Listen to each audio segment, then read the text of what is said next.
Le fléau de la balance est l'élément invisible qui soutient l'équilibre entre les forces opposées. Il n'apparaît pas sur les plateaux, il ne pèse pas, il ne dispute aucun espace, mais sans lui, tout s'effondre. Le fléau est l'axe silencieux qui maintient la balance intacte, permettant à des poids différents de coexister sans s'effondrer. Dans la métaphore universelle, il représente ce qui relie, oriente et stabilise.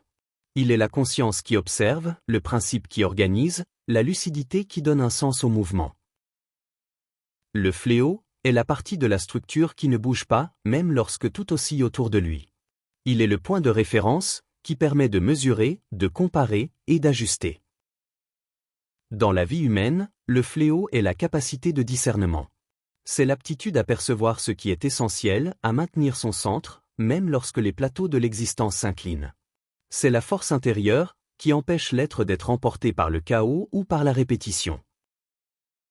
Dans la traversée de la rareté, le fléau représente le noyau de la conscience, c'est-à-dire ce qui demeure tandis que l'être change.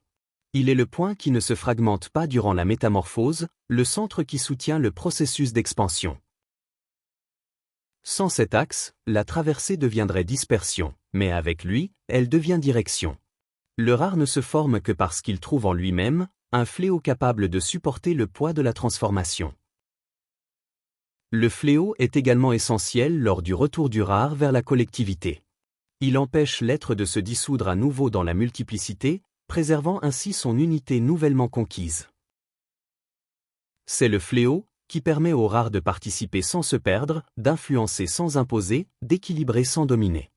Il est le gardien de l'intégrité, le point qui maintient la conscience alignée sur sa propre vérité.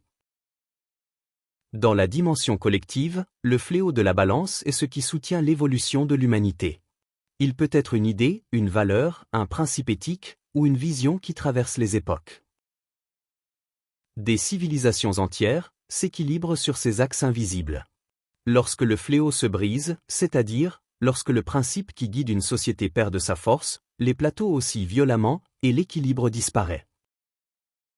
C'est pourquoi les rares sont si importants, car ils renforcent le fléau, renouvellent l'axe et restaurent le centre. Le fléau de la balance est donc le symbole de la stabilité profonde. Il n'empêche pas le mouvement, mais le rend possible. Il n'élimine pas les tensions, mais les organise. Il ne pèse pas, il soutient.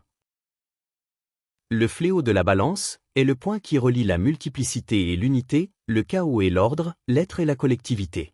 Sans le fléau, il n'y a pas d'équilibre, et sans équilibre, il n'y a pas d'évolution.